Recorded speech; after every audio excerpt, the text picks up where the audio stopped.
Come on, come on, come on, come on, come on, come on, come on. Let's go, let's go, let's go, let's go. Traffic Avenue, the show for me and you. Mondays to Fridays, ooh, the Traffic Avenue. Traffic Avenue, the show for me and you. Mondays to Fridays, ooh, the Traffic Avenue. Flex. Buckle up and join the best. Let Citi relieve your stress. So yes, let the music soothe your soul and keep it going just to refresh.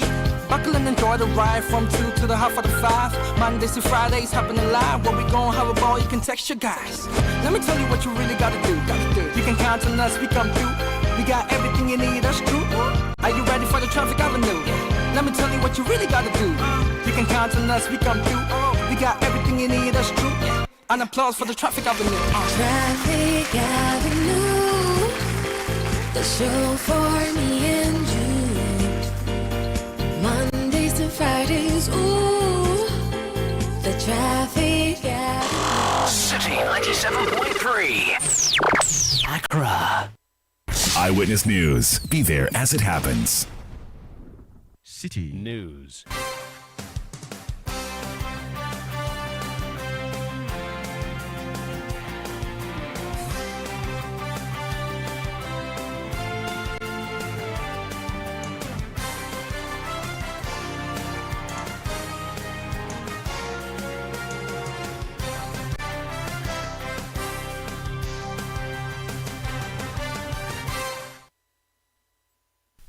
.3 City FM. Hello, good evening, and welcome to Eyewitness News, coming to you live from our studio here in Accra. My name is Sami Wiafi, and tonight I'm here with Ejibi Wiafi Akenting. Coming up in the next 1 hour, 30 minutes. I see Dr. Bawumia as somebody who has been nurtured by this country. And in my view, I think that he will be a fine president for this country. We have always stood behind him and will continue to rally behind him to win power for us. The quest to find a new flag bearer for the MPP for the 2028 general election is up, as over 200 former metropolitan, municipal and district chief executives throw their weight behind Dr. Mahamudu Bawumia ahead of the party's January 31st, 2026 presidential primaries. Also coming up.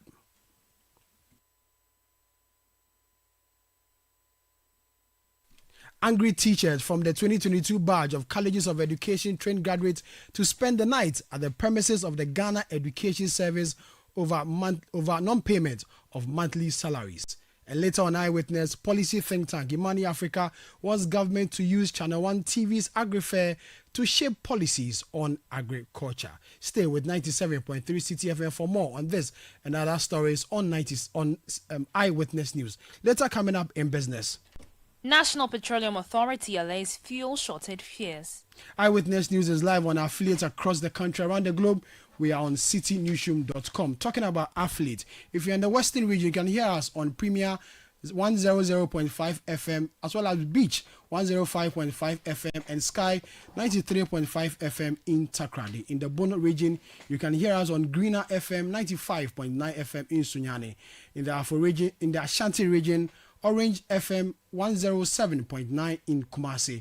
In the Volta region, Akpini Radio 96.7 FM, as well as Heritage FM 107.3 in Hohoi.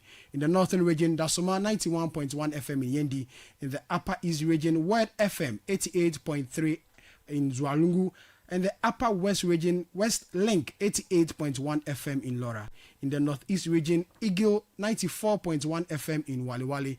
And the Hafo region can hear us on Hammers Radio 106.5 FM in Goso. You can also join the conversation with your messages on the WhatsApp number 0549 986 996. 0549 986 996. AGB has our first story. 220 metropolitan, municipal and district chief executives MMDCEs who served under the NPP government between 2017 to 2024 have pledged their support for Dr. Mahamudu Bawumia. This follows a closed-door meeting between Dr. Bawumia and the former MMDCEs on his bid to lead the party in 2028. Speaking to Citi News, some former MMDCEs indicated that the NPP is at an advantage if Dr. Bawumia leads the party in 2028. I am looking at Dr. Bawumia's vision for Ghana, not what he's going to do, but what he has been able to do. I have a preferred means of getting closer to Dr. Bawumia, and it's through personally coming from Tamale to witness physically what he has to do. And you know, when he was mentioning it, the applause from the MMDCs clearly tells you that Doctor is on top of the issues and that the MMDCs are ready to support him to be the next flag bearer of the MPP and to win the presidency for us. You saw the difference in the cheering of the people. I mean, some things are organic, okay? You could compare two events and realize that and see that this is organic and this is faked. And you could see it from the faces and the applause of my colleagues. We have always stood behind him and will continue to rally behind him to win power for us. You know, so far as MPP is concerned, contest is something that we believe in. It's part of us. It's part of our game. And so when it is time for us to compete, you find capable people who will come on board. It's a carry-on call. It's a duty call. That let's do that, not for Dr. Bawumia, for the party and for... I am the most strongest person, or somehow stronger among my colleagues. But when he was speaking, I was dropping tears. That he may not be rich financially, but what is in him is more than wealth. And I think it is up to us to carry this message to the people that yes, we have already sold him. We will have less work to do with him. Any other person will start from Fred. You had some former metropolitan, municipal and district chief executives. Indeed, that meeting took place today at the Lisa Hotel here in Accra, and my colleague Hansen Ajima was at this meeting. He joins us on the telephone to speak to us on this particular meeting. Hansen, good evening. Thank you very much for your time. Good evening, Sammy. First of all, tell us, what was the purpose of this particular meeting? So the meeting was for Dr. Bawumia to engage these former MMDCs, and as you are aware, the former MMDCs, for the first time, if the National Delegates Conference confirm the recommendations that have been sent to the that have been brought by the Amendments Committee, will participate in the presidential primary. So the meeting was essentially for Dr. Bawumia to engage them as potential decision makers in January 31, 2026, of his bid to contest for the NPP presidential primary and why he would need their support. And so the support, we are told over 200 of them officially declared that they are indeed supporting Dr. Bawumia and his bid to be elected again as the party's presidential candidate. What reasons did they give for throwing their weight behind Dr. Bawumia? So for some of them we spoke to, and according to a statement that was read on their behalf by former MCE for Adentan, they believe that Dr. Bawumia is a more marketable candidate. They think that Dr. Bawumia, he has been marketed already, is known by the Ghanaian populace, and it will be easy to champion him for the 2028 election. They make the point that if for nothing at all, Dr. Bawumia has 41% of Ghanaians who believe in his vision and his ideas, and that the party would then now just have to work to improve upon this percentage, rather than going for a fresh candidate where, in their words, you literally will now have to start from 0%. They also believe that Dr. Bawumia has enough ideas and good ideas for Ghana, and particularly for some of the MMDCs, they say that he has ideas that will recognize their role in the affairs of the party. One of the NCEs we spoke to, he was of the opinion that the MMDCs were not utilized appropriately during the 2024 polls. And he says that is something Dr. Bawumia has acknowledged and is willing to work on. And so for them, this is good news to them. And they believe that the NPP and Ghanaians as a whole must rally behind Dr. Mahmoud Bawumia. Hansen, thank you very much. My colleague Hansen Ajamai with me at Citi FM. Let's go to the other line and speak to Haruna Mohammed. He's the Deputy General Secretary in charge of operations for the New Patriotic Party. Haruna, good evening. Thank you very much for your time. Good evening, Samir. Last week, sitting members of parliament, over 60 of them went to endorse Dr. Bawumia. Today, we are told that over 200 former metropolitan, municipal and district chief executives were also at the Alisa Hotel to endorse Dr. Bawumia. Is the party worried about this wave of endorsements ahead of the party's primaries? Sammy, first I say good evening to your cherished listeners, and to also point it out to you that you would see that there is much wisdom in the decision of National Council to hold the elections for the presidential primaries early enough. In one of the reasons that we gave to have this thing done and clear it on the way is to de-escalate the tension and animosity that exists within the party and the negative reportage. So it is one of the reasons why we have decided that the National Council that is close with the power decided to have the presidential primaries early enough by 31st of January. In that same wisdom, the nominations per the constitutional outlines will be open by next month in July after Congress. And I believe that it is very worrying when you see senior members of the party engage in such as that frowns on the face of the additional rules that are set out by the party for us to obey. In another breath, you ask yourself, we have issued statements to ask persons who have the aspirations to lead or to occupy certain positions within the party to exercise restraint until nominations are open, not to meet with persons or party people or people who are in position to carry out a mandate of election. In the case of the MMDCs, the former MMDCs, they don't have a mandate now. Their mandate will take effect if the Congress have agreed to the proposal by the amendment committee as also stipulated in Article 19 of the party's constitution. So for them, we can say they are not party officers yet. But in the case of the MPs, you could see that they went, he did not invite them. So all these things, party, we are interrogating them. We have met and we are looking at leadership level, looking at this particular matter to situate some of them as to where we have to put them. And again, because of some of the superstructures of the party, we have also engaged Council of Elders to call some certain persons to speak with them, to let them appreciate the need for us to exercise decorum, not to make the leadership very difficult in terms of some of these particular decisions. At a point, if we are left with no option, I can assure you that we'll have to craft a way.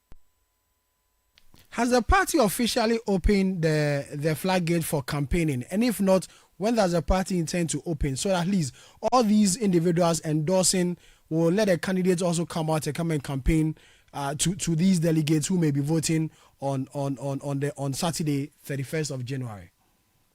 In the first place, we have not opened nominations. And secondly, I have indicated that after 19th of July, a certain date will be stipulated for the General Secretary to issue a statement for the opening of nominations. And I can tell you that it will be done before the end of July. But we see some of these candidates already engaging or meeting, some of these party delegates. You may not consider that one to be campaigning. That is why in my comment, as I started, I try as much as possible to indicate the barriers and the necessity to have the elections early and the reasons in which the wisdom of the party decides that we should get it done. I've also indicated how we are gauging the commentaries and how we are also engaging other superstructures within the party to get some of these people to desist from such activities. in every democratic society or in every rule, there must always be a certain procedure to get those rules cracked. And that is why I am saying that if some of those particular boundaries in exercising our powers in cracking the whip, and people don't listen and decide to always go contrary, we'll be left with no option than certain points to crack the whip. How do you react to people who say that the party leadership, is not behind this series of endorsements?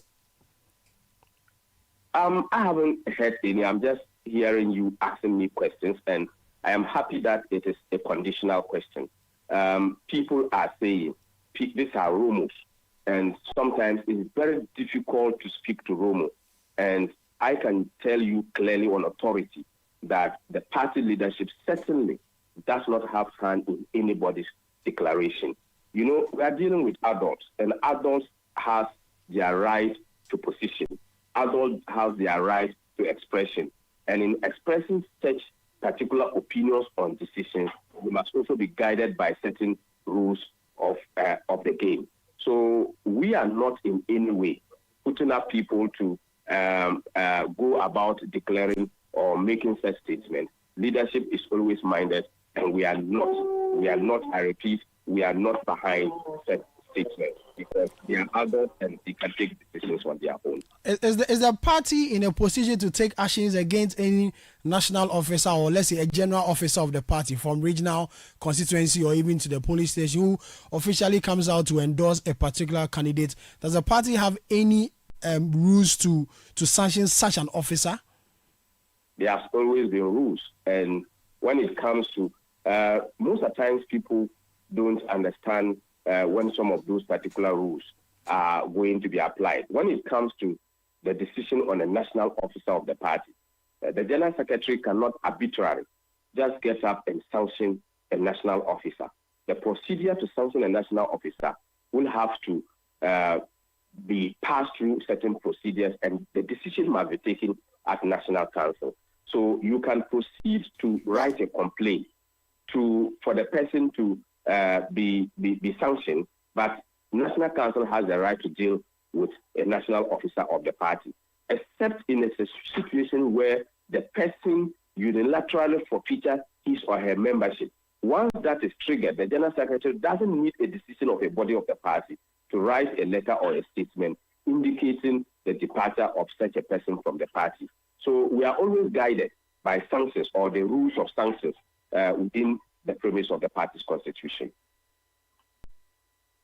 Doug, thank you. Thank you very much, Alhaji Mohammed, the Deputy General Secretary of the MPP, Haruna Mohammed, Deputy General Secretary of the MPP in charge of operations. Thank you very much. Let's go on to the other line and speak to Dr. Jonathan Ocho. He's a political analyst on the development within the New Patriotic Party. Doug, good evening. Thank you very much for your time. Already, we know 3 individuals who have declared their intent to contest the party's primaries, Dr. Bawumia, Kennedy Japan, and Dr. Brian Echampong. Already, the series of endorsements heads towards one side. That's the camp of Dr. Bawumia. Should the other camps be worried that these endorsements are just going to one particular camp? Well, it is natural that they will have to be worried because it's like it's derailing your chances of winning against that particular individual, that candidate. And it's just unfortunate that you have a bunch of adults who will visit a particular individual and then turn around and go and visit another person. It is their political right. But it is also my view that such political prostitution perpetrated by, a bunch of people who do not have scruples, for me, is something undesirable in politics. Their justification is that, well, they did not endorse Mr. Kennedy Japan, they only went to eat and wine. And that is it. And of course, in the case of Dr. Bawumia, they came out there to endorse him. Well, I don't want to think that it is about the highest bidder winning the whole contest, so to speak. But of course, if Sir John is any person to cite, then you ought to be very careful when it comes to what we call the delegate. You need to fear a delegate because they can undo you. And so we were in this country where so many thieves, important individuals in this country endorsing Dr. Bawumia, praising the former president here and there. What did we see? We saw almost a 2 million vote difference or 2 million vote difference. And so some of these things, for the optics, of course, it's supposed to put fear in your main opponent. But that being said, it tells you that, well, as opponent of that particular individual, all we have to do is to up our game and ensure that for the optics, we also do the things now to our benefit. That is it. Other than that, I see these people as a bunch of people without principle. They have come out to explain that in the instance of Kennedy Japan, it was Kennedy who invited them. But this time around, on the side of Dr. Bawumia, they decided to go in there. And so for them, there's a clear distinction between the two.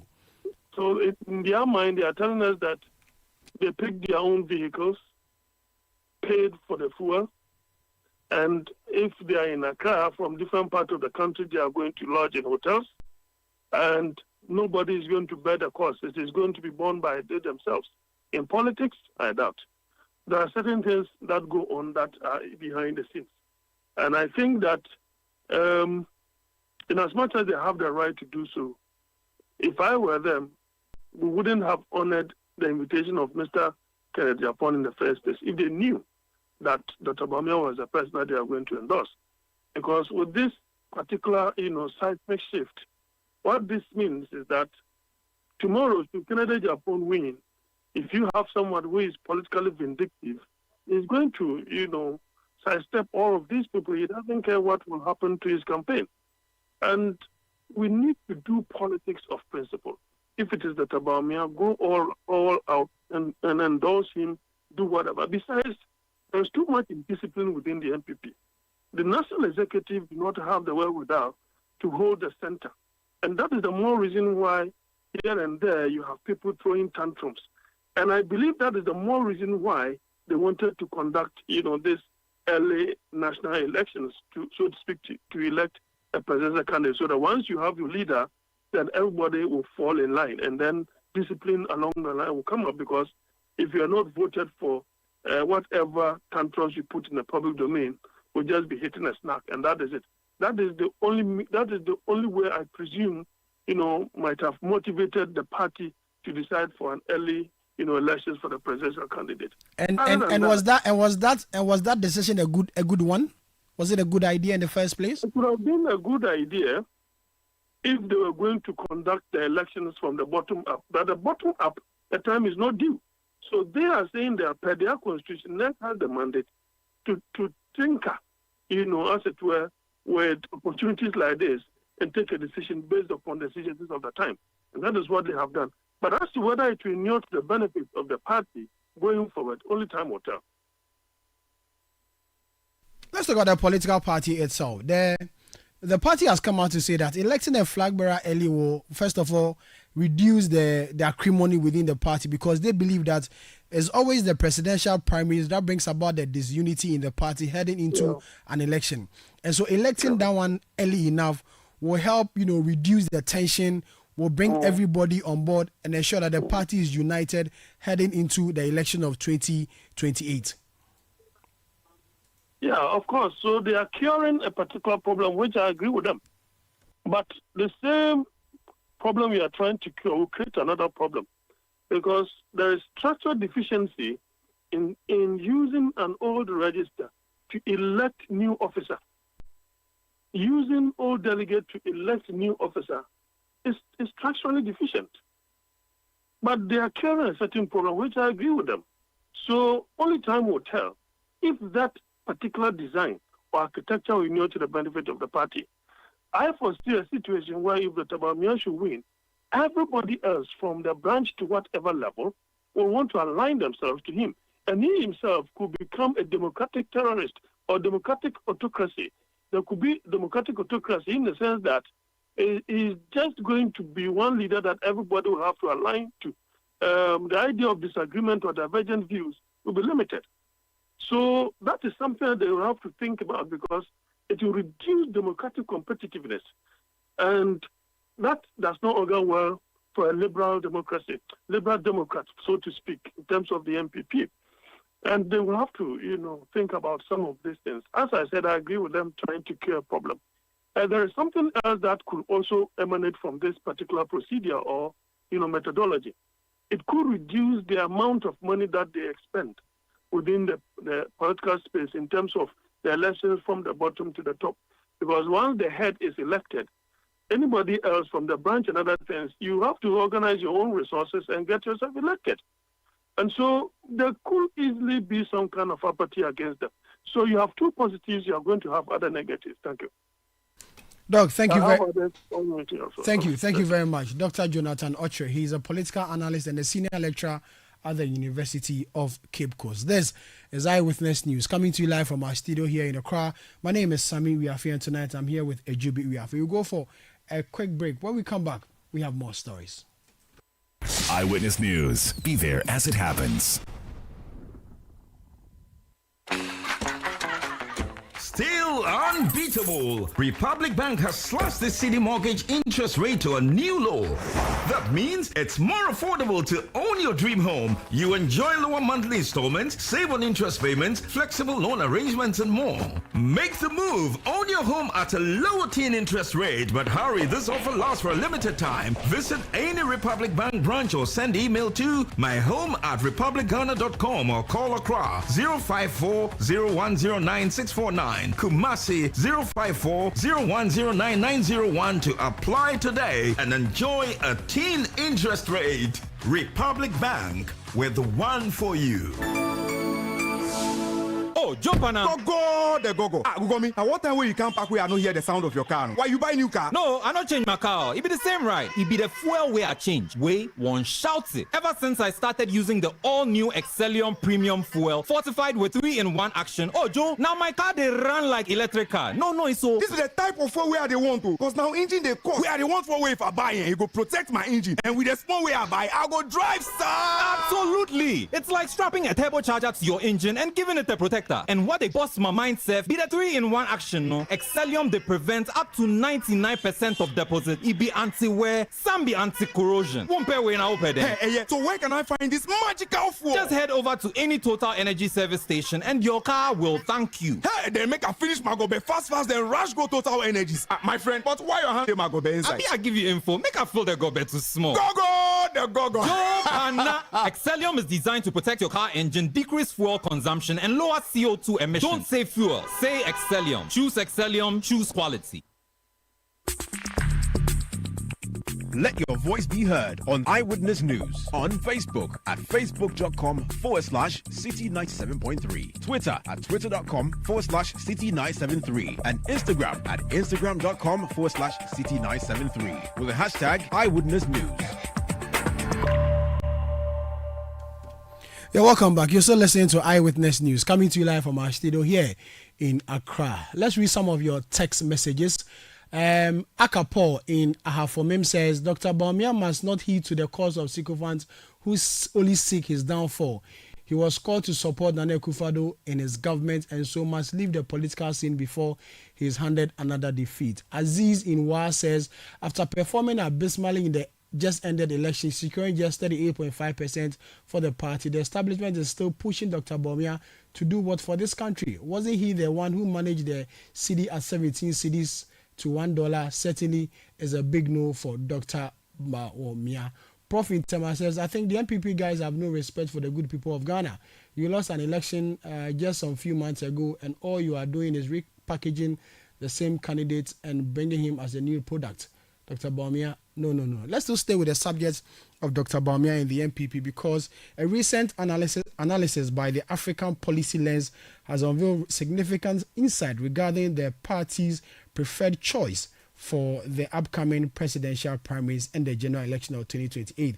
The report released today indicates that former Vice President Dr. Mahamudu Baumia and the party's presidential candidate in the 2024 general election remains the front runner among MPP supporters for the party's presidential presidency in 2028. The survey says remarkably 70.6% of MPP respondents expressed their support for Dr. Baumia ahead of the primaries. Let's speak to Dr. Eric Boachi Yadom. He's a fellow at the African Policy Lens. They came up with this particular research. Doc, good evening. Thank you very much for your time.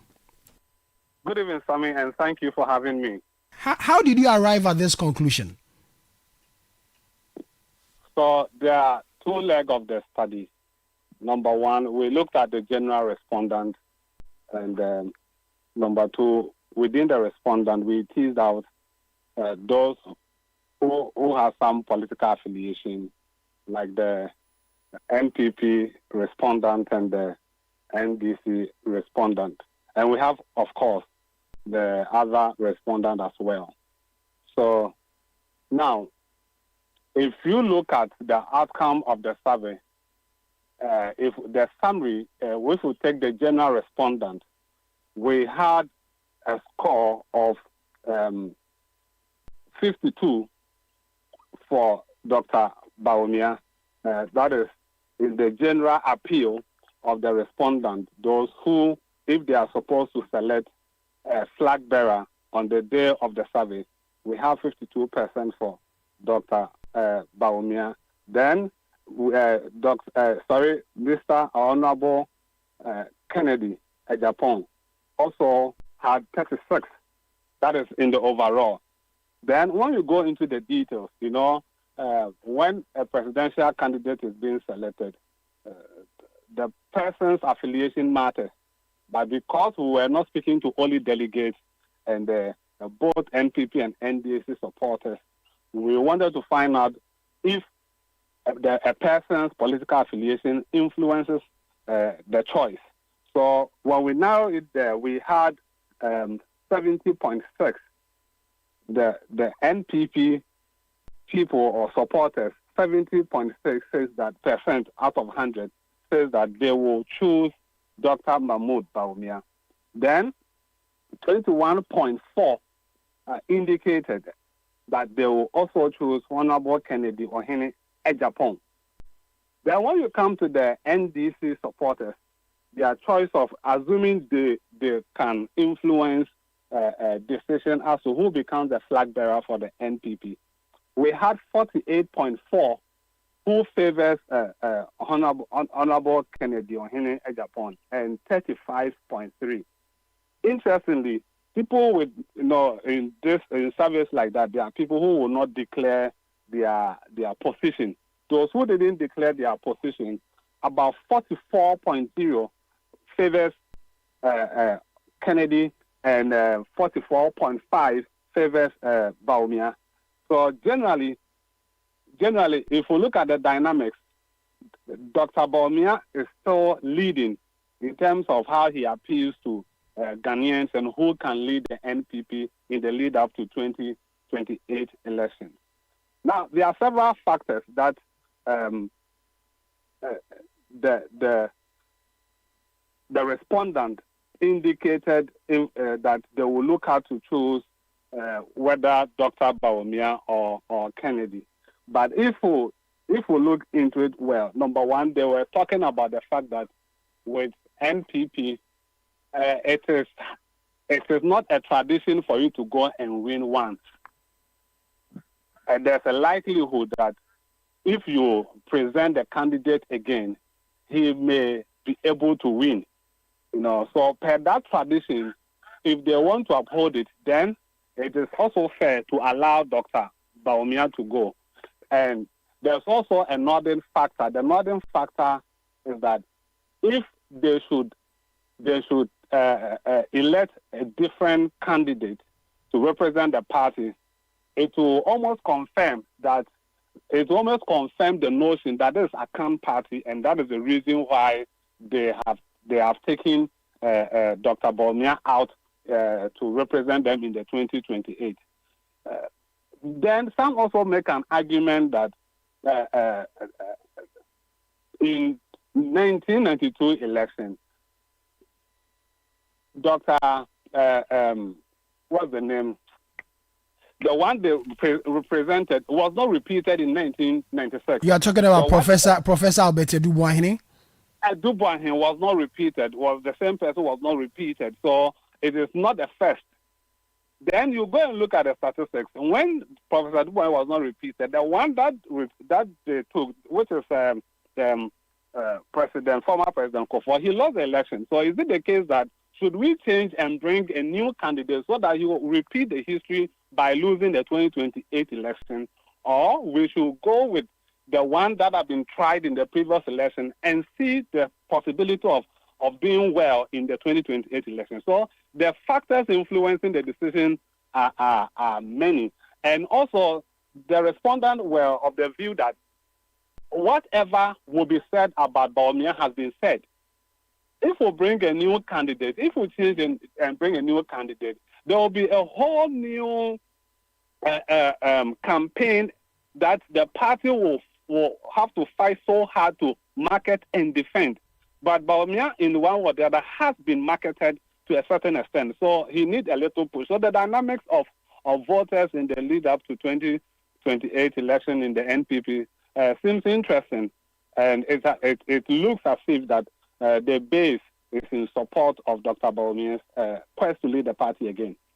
You did this survey in February of this year, and you say that out of the 16 regions, Dr. Bawumia dominates in 12 of these regions.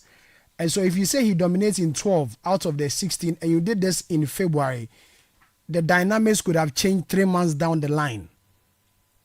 Yes, I agree. So in last week in May, we went back to the field to find whether our base research, which was in February, has changed much.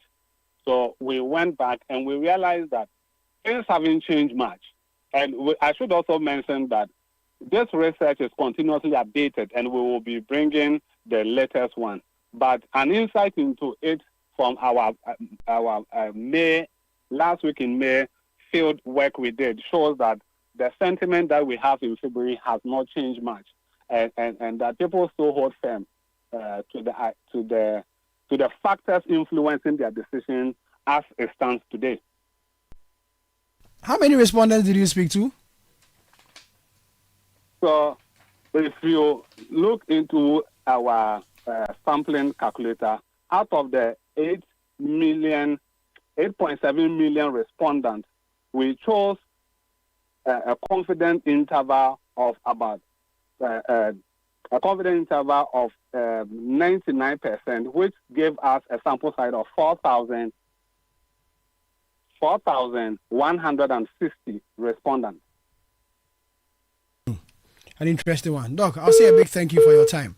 Dr. Eric Boachi Yadom, he's a fellow at the African Policy Lens. They came up with a survey about the MPP's upcoming primaries to elect a presidential candidate. And he says that Dr. Bawumia is the front runner. Per the research of the survey, Dr. Bawumia is leading with close to 70.6% from the respondent, over 4,000 respondents they spoke to. This is Eyewitness News coming to you live from our studio here in Accra. Jubi has some more stories.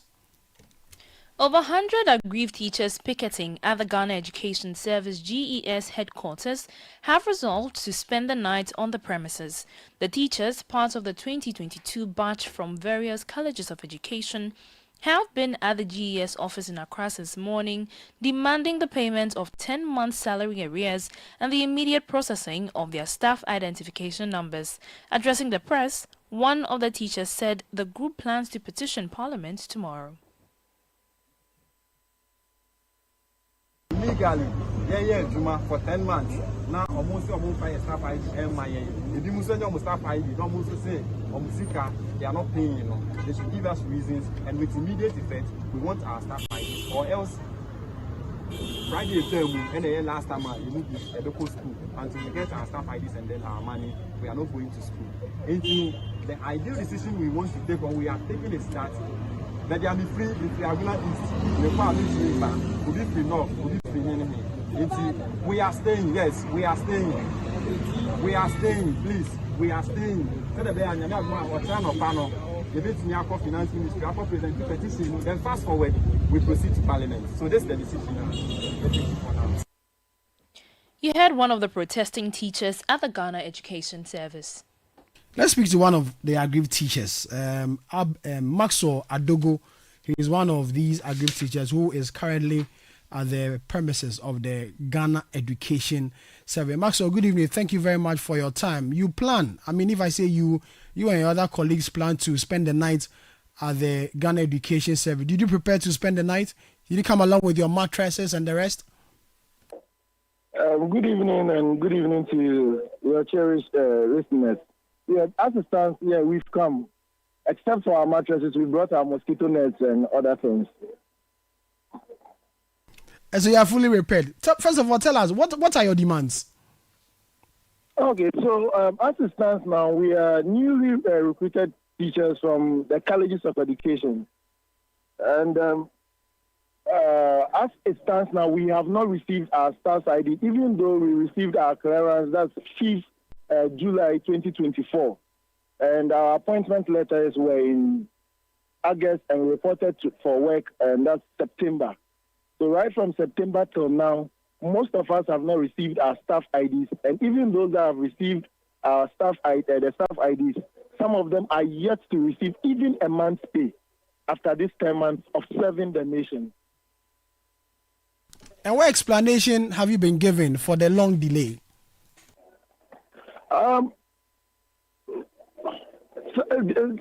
Some officials are telling us that the financial clearance that was used to appoint us has expired, and they have worked on it. Now we are here. Some are also telling us that after the clearance was done, it came to meet the auditing, and they are also done. But as it stands now, nobody is telling us anything. This is what we are getting as hearsays. Hello? Yeah, hello. Hi, Max. Okay. Another question. You met officials of the Ghana Education Service. Were you able to present a petition, and what response did they give to you guys? We met the deputy director, and first of all, they asked us to come to the conference room so that they meet us there. Later, they asked us to come out.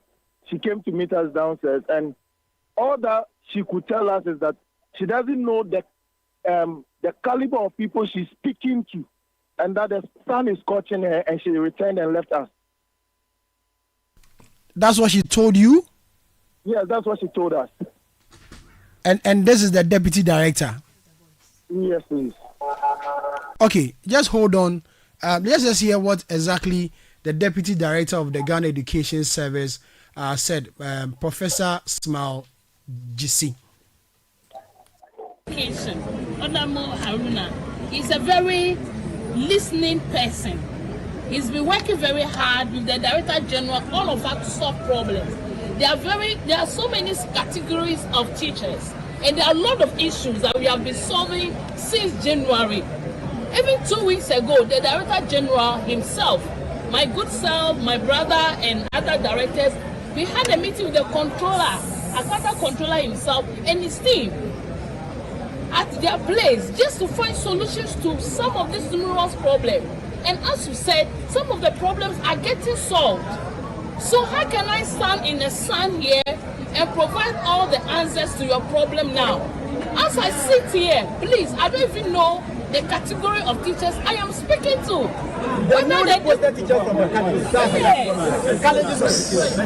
I'm saying that I don't know. And we are ready to solve, and we even have a technical committee. Technical committee has been formed just to solve all these problems one after the other. So I want to indulge you to please put all these issues on paper, submit them to me, select 5 leaders who sit down and solve the problem. So you heard Professor Smile, you see, who is the Deputy Director General of the Ghana Education Service. Maxwell, so we heard what she said, but then she's asking you to put everything on paper and then bring it to the office. Did you do that, or you intend to do that later? Please, we did that. And with the help of some of the security personnel that were brought here to come and guard the place, it was taken to her, but she ordered that it should be taken to the reception so that it passes through the proper channel. And after that, we have not heard from her again. And you intend to spend the night there to mount pressure on the GES to sort your issues out? Yes, please. And for how long are you going to be there? For how long are you going to spend the night? For now, we are here. Most of our colleagues are visiting other media houses. When they return, then we can plan the way forward. But as it stands now, we are agreed to be here this evening and continue tomorrow. Thank you very much, Maxwell. Maxwell Adogo is one of the aggrieved teachers joining his colleagues to picket at the premises of the Ghana Education Service, basically demanding non-payment of salaries and identification ID cards and the rest. This is Eyewitness News coming to you live from our studio here in Accra. We go for a quick break. When we come back, Ajubi has some more stories. Eyewitness News. Be there as it happens. Are you feeling tired after a hard day's work? Have you lost your appetite even for your favorite dish?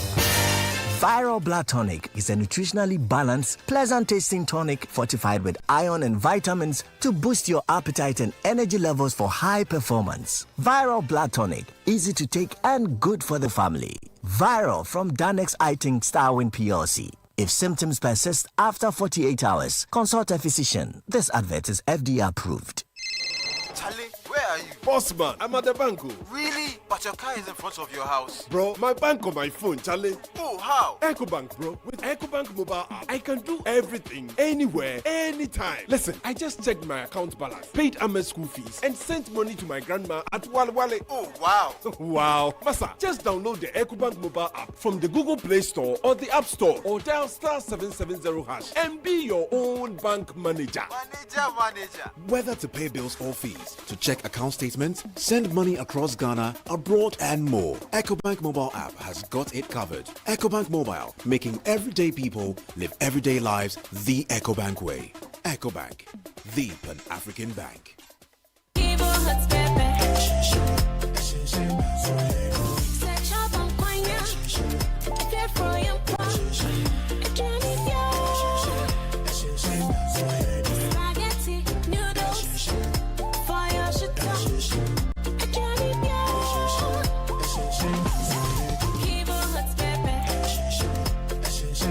New Kivo Hot Pepper Powder.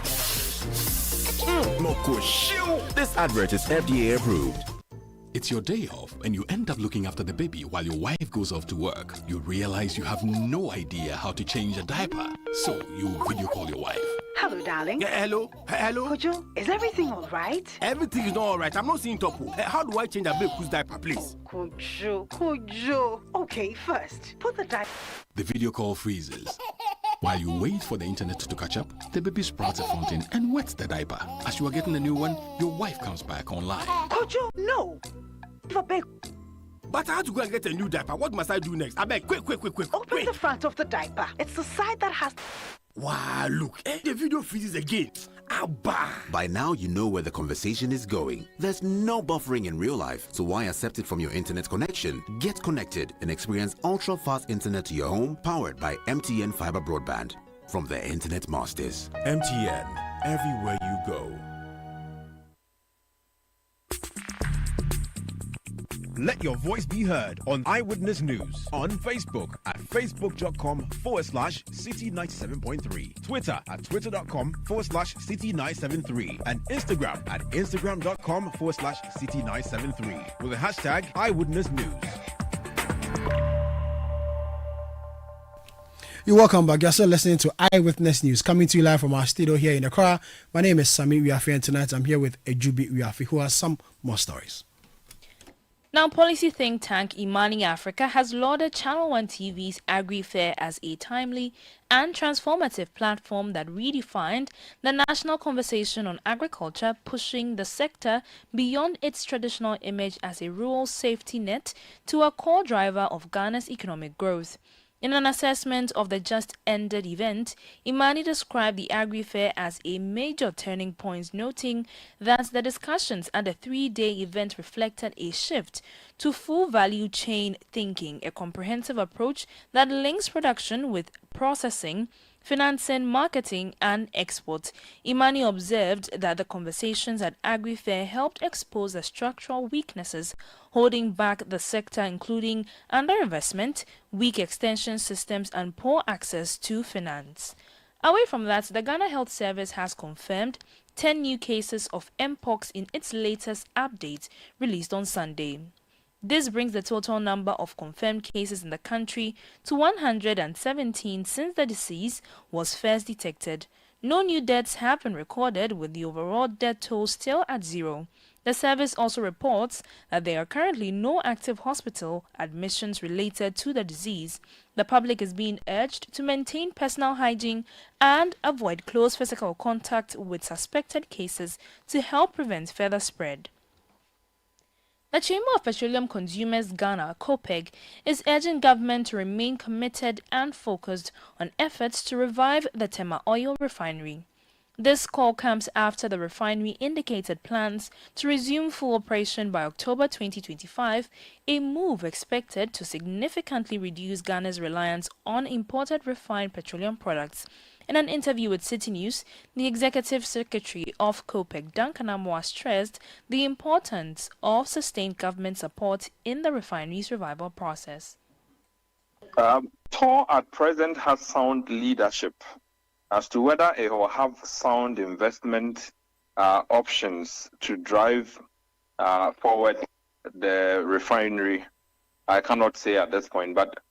And so whatever that the state would need to do at this point to ensure that the refinery comes back on stream and the flare comes back, the CDU comes back, and that Ghanaians will see that TOR is actively contributing about 40 to 50% of net national demand daily.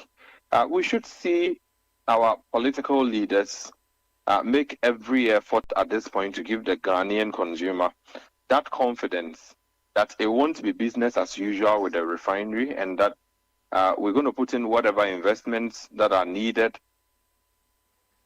Beyond Tema Oil Refinery, COPEC stressed the need to also revitalize the bulk oil storage and transportation company BOST, describing both the refinery and BOST as critical safety nets in Ghana's energy ecosystem. Geopolitical tensions, though, may have an effect on the prices we pay for crude. We can escape importing finished products, the cost of importing finished products, as of today, I mean, in the region of some 400 million USD.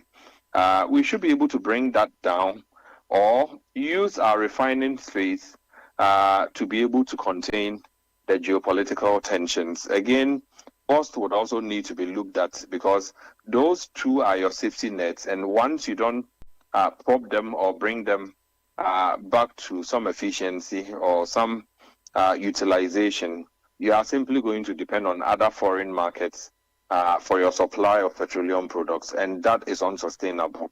Whatever can be done to support the management and leadership of TOR and BOST to be able to reposition at this point, I think should be the focus of government. That was the Executive Secretary of the Chamber of Petroleum Consumers Ghana, Duncan Amoah. Now, customers of collapsed Gold Coast Fund Management have expressed disappointment in the government's failure to pay their remaining locked-up funds as promised. Following the financial sector cleanup, thousands of investors have struggled to recover their funds, despite the erstwhile government releasing some 700 million as the first tranche of the locked-up funds. A promise by the current administration to settle the rest has not been fulfilled. Convener for the aggrieved customers in an interview with Citi News, Charles Nyame, urged the government to allocate funds to clear the locked-up funds in the mid-year budget. When you look at the appropriation bill and appropriation act for the 2025 expenditure for the government, these amounts were not captured in. So was it a lip service for the government to come and seek public glory, and in the reality try to place that on us. So these are the issues that we are about bringing to the limelight, and also call on the government and finance ministry to do well to include something in the mid-year budget review, so that in this year we understand that the government may not be able to pay the money in a whole, but at least something out of the almost 6 billion that is still in outstanding, something, a quarter of it would be good for the staff. Charles Nyame is convener for the aggrieved customers of defunct Gold Coast Fund Management. Citi News. Eyewitness News. Be there as it happens. Oh, jump on now. Go.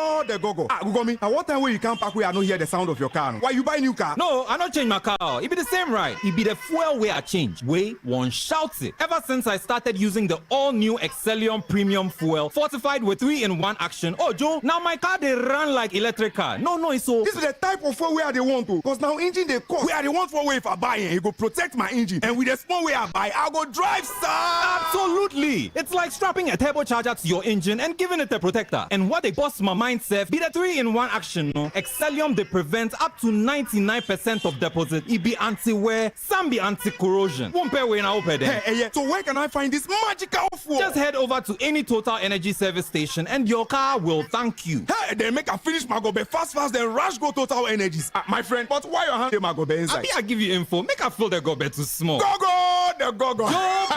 Excellium is designed to protect your car engine, decrease fuel consumption, and lower CO2 emissions. Don't say fuel, say Excellium. Choose Excellium, choose quality.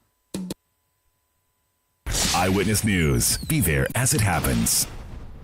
Get the details. Every significant financial transaction, every market movement, and all the policies that affect your business. Citi Business News. Be informed. Time now for Citi Business News on Eyewitness News. I am Ejubi Biafe Akentin. Let's settle for the details. The National Petroleum Authority, NPA, says Ghana's current fuel reserves are adequate to meet national demand for more than 2 months. Acting Chief Executive Officer of the NPA, Edigi Tamaklo, disclosed that the country currently holds over 200 million litres of petrol and 150 million litres of diesel in reserve.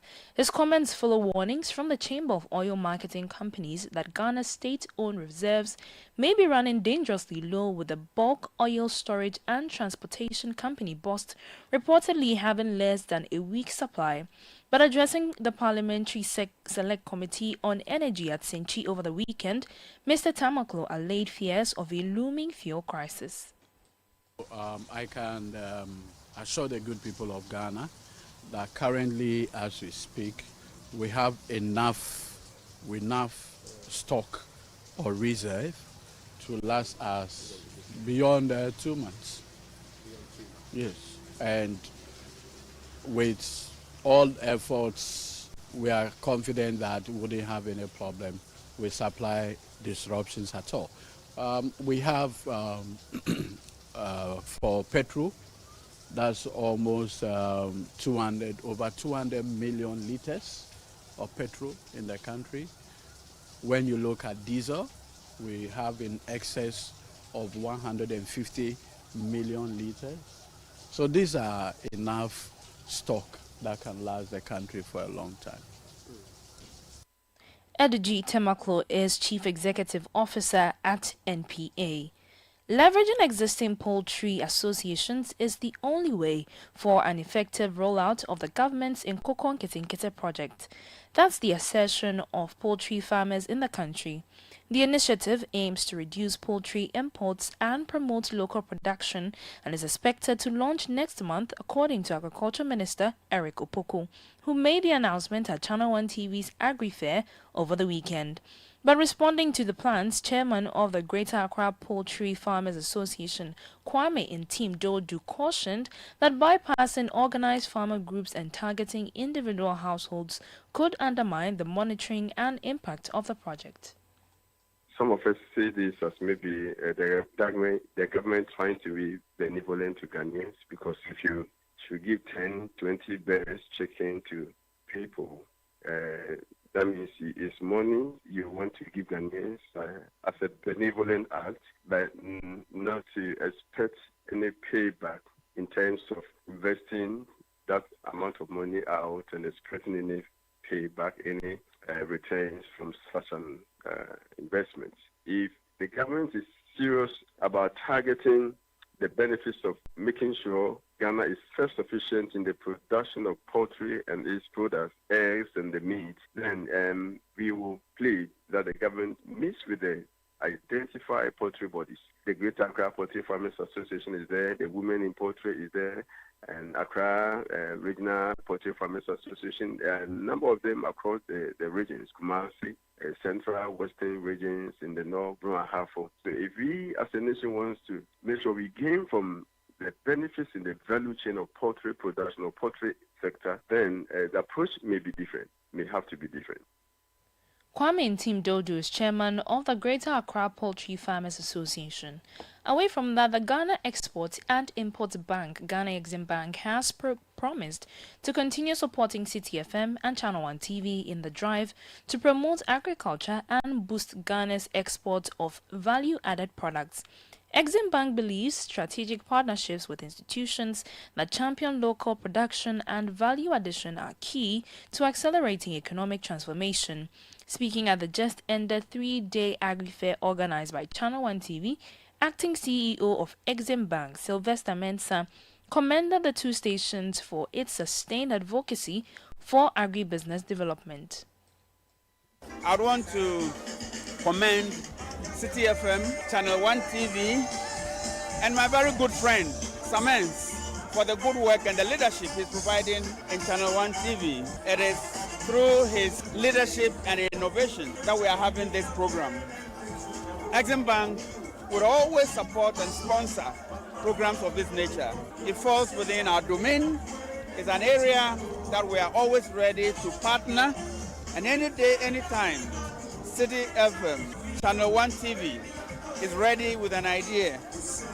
Please don't leave us out in the planning stage. We will join you and bring others and leverage on others to ensure that we have a blast. Sylvester Mensah is Chief Executive Officer of Exim Bank. The Agri-Fair 2025 was powered by Channel 1 TV with support from 97.3 Citi FM and was proudly sponsored by the Ghana Exim Bank, Legacy Crop Improvement Center, Development Bank Ghana, Agri Impacts Limited, the Horticulture Business Platform, and Twellium Ghana Limited, Technology Partner, Farmer Line. Away from that, lead architect, digital change and enablement officer at Absa Bank Ghana, Anthony Fesu, is urging SMEs to adopt digital tools to drive productivity and growth. Speaking during week 4 of the Citi Business Festival 2025 on-air series on the theme, Understanding the Digital Economy, he said solutions like cloud computing, data analytics, e-commerce and automation are vital for staying competitive, enhancing customer engagement and expanding market reach.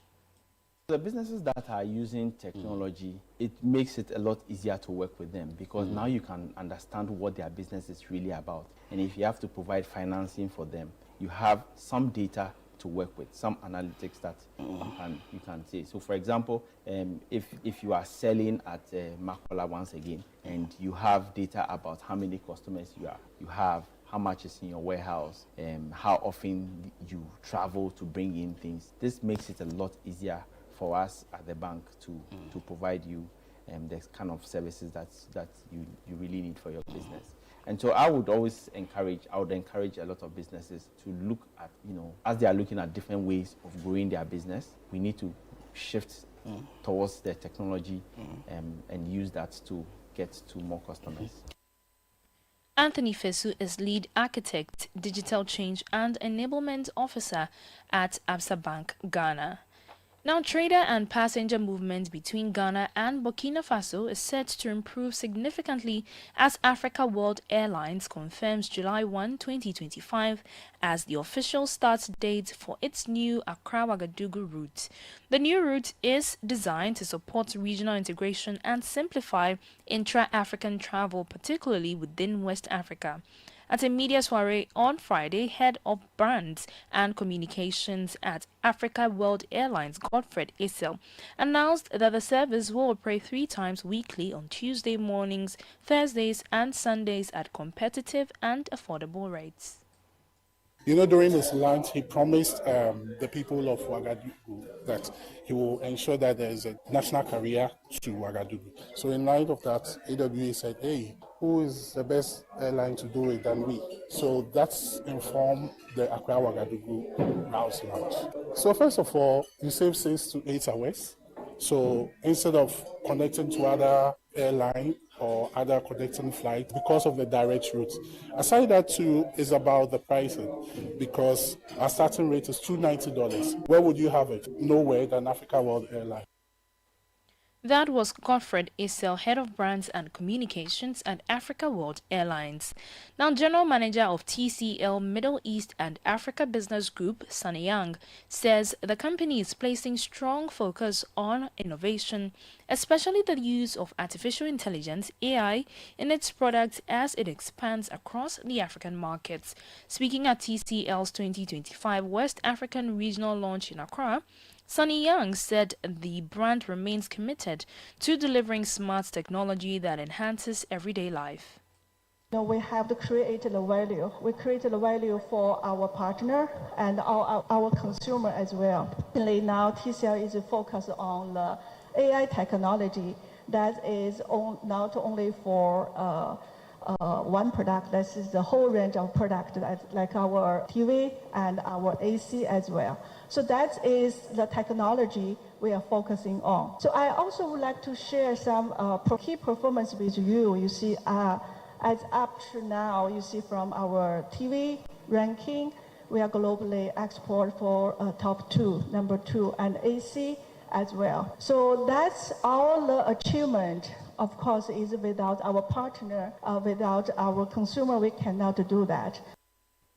Sunny Young is the General Manager of TCL Middle East and Africa Business Group. And that's all for Citi Business News on Eyewitness News. I am Ijubi Wiafe Akenting. Up next is Point Blank.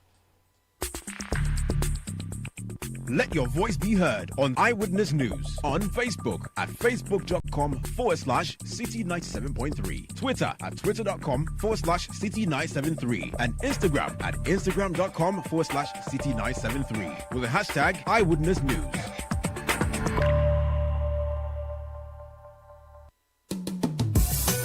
Ladies and gentlemen, welcome to the game of choices. Listen with rapt attention. Round 1, question 1. Elevator or stairs? Stairs.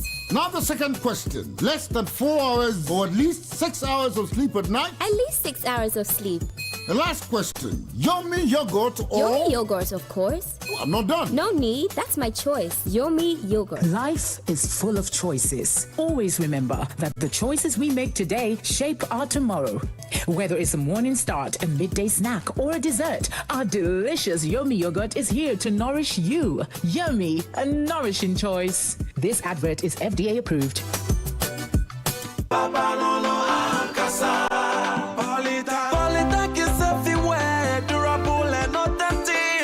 Stronger brand you can trust. Polytank, we get some more Rambo and get some more super. And the Poly challenge we did. Polytank, Papa no no, Papa no no, Papa no no, Papa no no, Papa no no, Ankasa. Polytank, The original, always the best. Eyewitness News. Be there as it happens.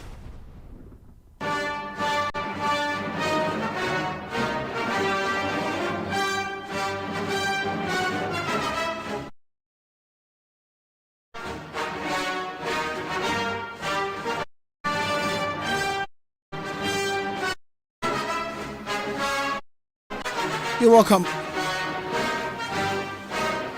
You're welcome back. You're still listening to Eyewitness News, coming to you live from our studio here in Accra. On Point Blank tonight, we will speak to a former Deputy Minister of Foreign Affairs and the current Member of Parliament for the Brim constituency in the Eastern region. If you are aware, this weekend, President John Dramani Mahama released a list of some ambassadors and high commissioners to various countries across the globe. And after this particular list was released, the former Deputy Foreign Affairs Minister was unhappy about some 3 appointments, which he says were, these appointments were being revoked or changed by President John Dramani. Exactly what he means, he will join us on the telephone line to explain to us. But then he took to Twitter, or X as it's known now, and he says these 3 ambassadors, Vivian Kafui Asempapa, Senegal, Matilda Alumatu, Austria, and Regina Apia Sam, Spain, were recruited into our foreign ministry under President Jerry Rawlings and Foreign Minister Victor Gbeho in 1999. By dint of their hard work, they rose through the rank and were commissioned as ambassadors by President Nana Akufo-Addo in November 2024 after 26 years working at the Foreign Affairs Ministry. They have been at post for just about 6 months as ambassadors. These are some of our finest foreign service officers.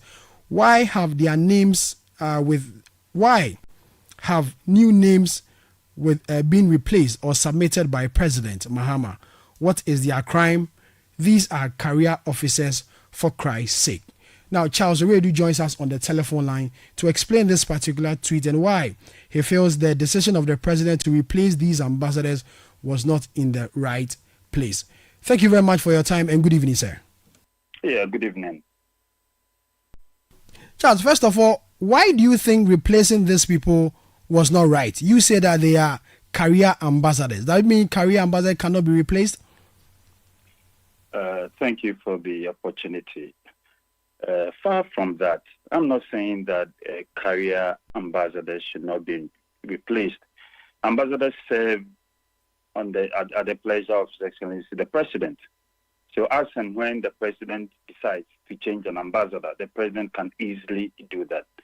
But for this particular matter that we're discussing, this letter that emanated from the office of the President and then signed on his behalf by Dr. Callistus Mahama, addressed to the Foreign Minister, purports to appoint new ambassadors, to these countries that were listed. But if you look at the list, it's clear that 5 ambassadors who are currently at post are going to be recalled. Now, Vivian Kafui Asempapa, Senegal, Matilda Alumatu, Austria, Regina Piasam, Spain, Doris Bresse. Doris Bresse is currently the ambassador in Czech Republic. So all the names that I've mentioned, they are all ambassadors. Ambassador Vivian Kafui Asempapa is our ambassador in Senegal. Ambassador Matilda Alumatu is our ambassador in Austria. Ambassador Regina Piasam is our ambassador in Spain. Ambassador Doris Bresse is our ambassador in the Czech Republic. And then Ambassador Evelyn Amable, she's in Dubai. So these are 5 diplomats who were commissioned last year by His Excellency the President to serve in these countries. Normally, Sami, when career officers are at post, unless that career officer has done something that's untoward, that's where you normally see, them being recalled. Because when we came in 2017, there were also diplomats, there were ambassadors who have been appointed, who were already at post working.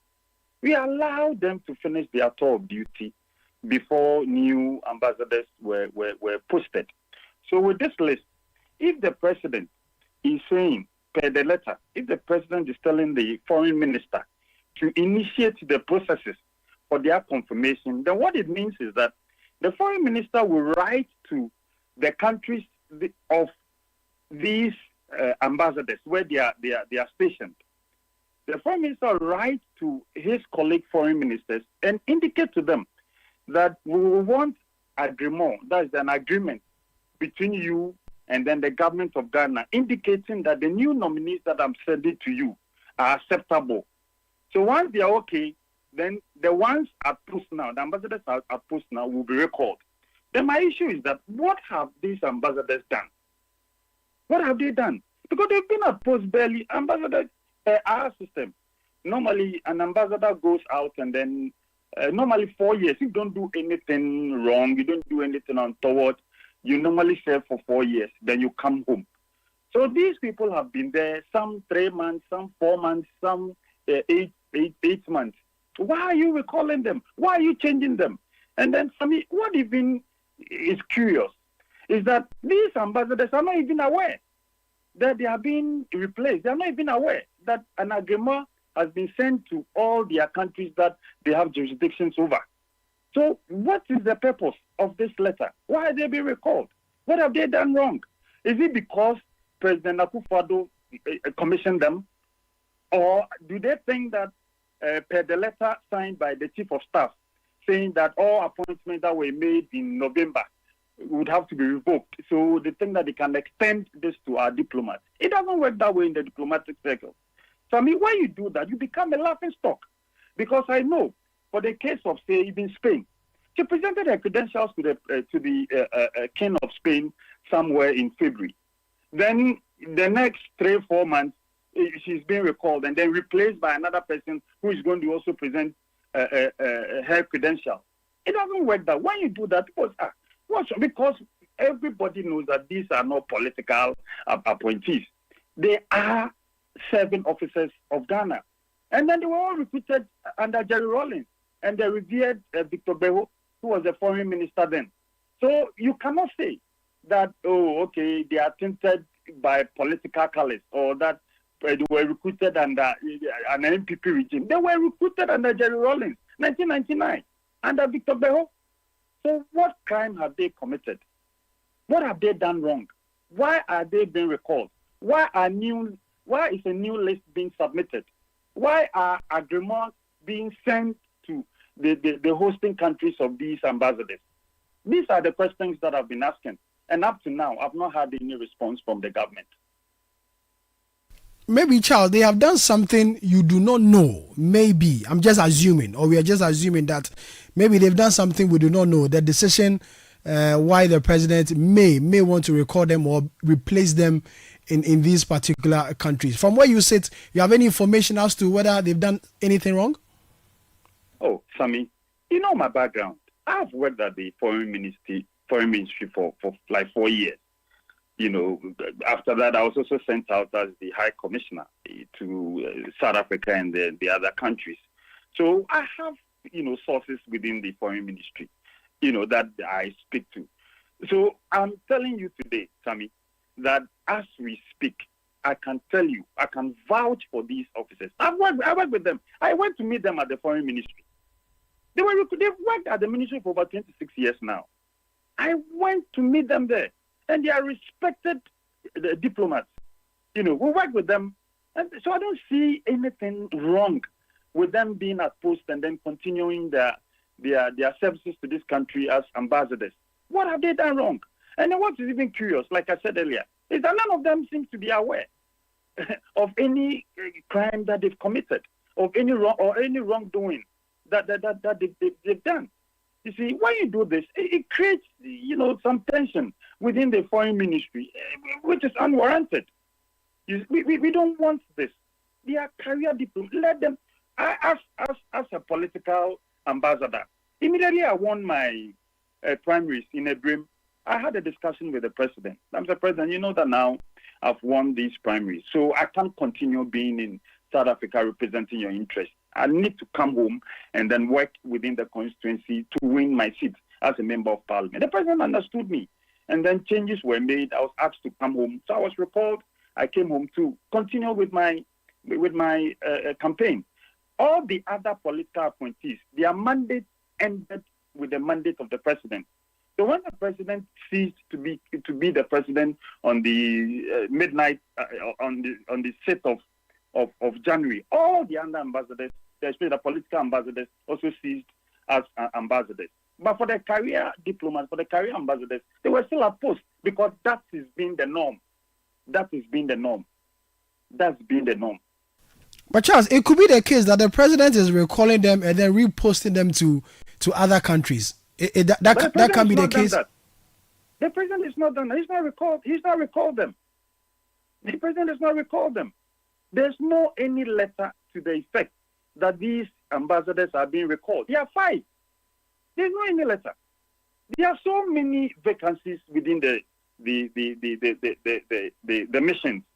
There are so many vacancies, So if indeed the president has decided that he wants to send all the nominees on the list out there to represent his interests, that's fine, because they are all political appointees. So they can go out. But for the career diplomats, you don't touch them. You don't touch them. This is the first time in Ghana's history that we've had such an occurrence. It's never happened before. Trust me, Sammy. It's never happened before. Unless they've done something monumental. But as I speak to you, I've done all the checks. Before I posted that tweet, I did all the checks. I, spoke to people in higher circles. I did all the checks. And then I came to the conclusion that no, what the decision that is taken by His Excellency the President, it's wrong. It has to be reversed. And when are you expecting this to be done? I mean, I issued this tweet over 24 hours ago, and our Foreign Minister, if indeed there's no substance in what I had said, immediately he would have rebutted. Immediately he would have sent a response. But up to now, today, almost all the radio stations have been carrying this report, and we've not had any response from government. So I should tell you that what I'm saying, it's a fact. It's true. If we don't do this, this unblemished record of 26 years sacrificed to Ghana, it's not easy. To get to that epoch of your career. You start as an A5 officer, to A4 officer, A3 officer, A2 officer, A1 officer, senior A1 officer, then you are commissioned as an ambassador. You go through 26 years of hard work, to get to that level that they've gotten to. And then, like I keep on saying, they are our finest brains at the ministry. I know them. I've worked with them. And they are our finest brains. So what have they done? And curiously, they are all women. They are all women. You see, they are all women. We don't know. What have they done? What have they done? They've not done anything. They've not done anything. Why are they being sacrificed? Why are they being sacrificed? I have a message here from one of our listeners who says that if the former deputy minister is saying that these are our finest brain, why did the then President Akufo-Addo waited till November 2024 before appointing them? Oh, Sammy, within the foreign service, it's a hierarchy. You get it? It's a hierarchy. So you start from, say, A5 as a new officer. After 5 years, after you work at the ministry, say about 3-4 years, then you go out on posting. When you go out on posting, you spend 4 years. After that 4 years, you come back to the ministry as an A4 officer. You serve at the ministry, say, for about 3 years. Then you go out again on posting. When you return A3 officer, 4 years posting, you return A2 officer, 4-year posting, you return A1 officer. So it's a gradual process. That's how it is. So it's not something that you sit down today and then you post somebody out there or you commission somebody as an ambassador. No. It doesn't work that way. So it's a gradual process. So after serving for 26 years, they've reached the top or the peak of their career, and that's where they are commissioned out there to represent the interests of Ghana. So it's not a matter of like the president was going out, say in November or in December, and then he appointed them. No. Remember, like I said, they were recruited by Jerry Rawlings. These people were recruited by Jerry Rawlings. So it has nothing to do with President Akufo-Addo thinking that let me recruit some MPP people and then let me appoint them as ambassadors before I leave office. No, it doesn't work that way at the foreign ministry. Okay, away from this, another issue that also dominated media discussion in somewhere last week or 2 weeks ago happens to do with the decision of the foreign minister to close down temporarily Ghana's embassy in Washington. As a former deputy foreign affairs minister, how did you receive this news? Seriously, I received that news with shock and bewilderment. Seriously. Because you don't shut what I've heard the foreign minister speak about. You don't shut a whole embassy because to you think that there's some malfeasance in a section at the embassy. It doesn't work that way. It doesn't work that way. You see, our embassy in DC represents Ghana's interest in Guatemala. It represents Ghana's interest in Honduras. It represents Ghana's interest in Mexico. It represents Ghana's interest in Costa Rica and so many other countries. So if you shut that embassy down, you are not only shutting down business between Ghana and the U.S., you also shut down business between Ghana and all these other Southern American countries that I've listed. Recently, when I was the High Commissioner in South Africa, the South African High Commission in Ghana, in Accra, here in Ghana, they had a similar issue where, an officer misappropriated some funds. What they did was that they sent people from South Africa to come in and do the investigation, and whoever was found culpable, that person was recalled. You don't shut the whole embassy, because if you want to shut an embassy, what you do is that you write to the host president. So in this case, if indeed the embassy was shut, as he said, then you should have written to the U.S. government telling them that you wanted to shut the Ghana's mission there. From there, you also have to write to all the embassies in this. Then people will be worried, what's happening? Why is Ghana shutting down his embassy? What's happening? You end up giving Ghana a very bad image because people, and then for the tweets that he tweeted, suddenly people are aware that, when you go to even Ghana, diplomats are thieves. They steal money at the embassy. It doesn't help. Meanwhile, after all the investigation that you did, you came out with just one name. So why don't you just pick out that one person and then allow the others to continue with their work? Because invariably, that's what you've done. It's only one person who has been sacked. All the others are moving on with their work. So why do you shut down the whole mission and then get everybody recalled back, giving them money to pay for buying air tickets for the employees and then their dependents? It doesn't work.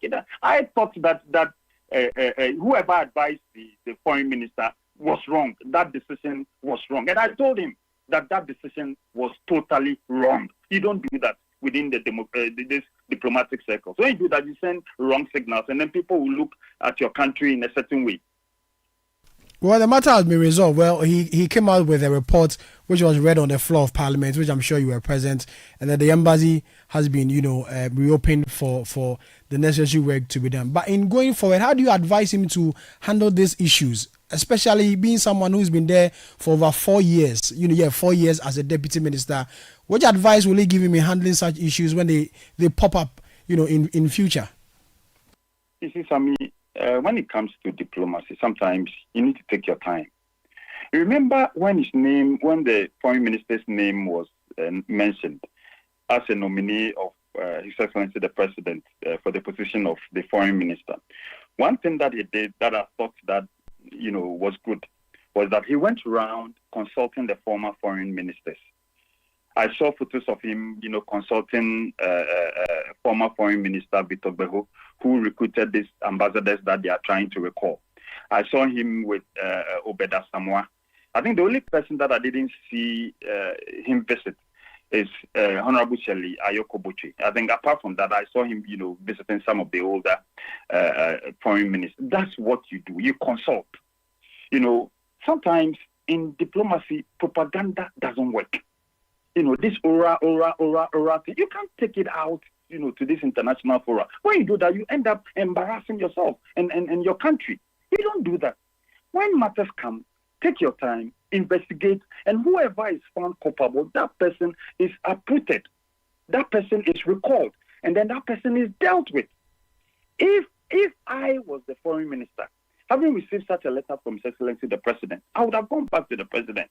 A letter, nominating all these. Oh, Mr. President, I've seen that you've nominated, all these distinguished personalities, to the countries that you've assigned to them. But Mr. President, please, the ambassadors that these people are going to supplant are career diplomats. These are people who have sacrificed for this country. They've been out there for 26 years. And Mr. President, it was our own former founder of this party, Jerry John Rawlings, who recruited them. Our own revered foreign minister, Victor Behu, who recruited them. So they might have seen something in them, for them to be recruited. I would wish that, Mr. President, rather, there are other vacancies in so many of the other countries that are left. Let's fill those vacancies with these political appointees and allow these career diplomats to continue with their work. That's what I would have told Mr. President. And Mr. President, having been a ranking member for foreign affairs, I'm sure that he would have listened to the foreign minister. I don't know what went wrong, whether the foreign minister advised Mr. President or not, and then they've gone ahead to issue this letter. To me, it's in bad taste. It's in really, really bad taste. Charles, I'll say a big thank you for your time. I'm grateful, my brother. Charles Redo is former Deputy Minister of Foreign Affairs and the Member of Parliament for the Ebrim constituency in the Eastern region. And this is where we draw the curtain on today's edition of Eyewitness News and Point Blank. That came to you live from our studio here in Accra. My name is Sami Wiafe. Earlier you heard a Jubi Wiafe Akente. The show produced by Beverly London, technical assistants Daniel Kwashi. So you come your way again tomorrow. Good evening.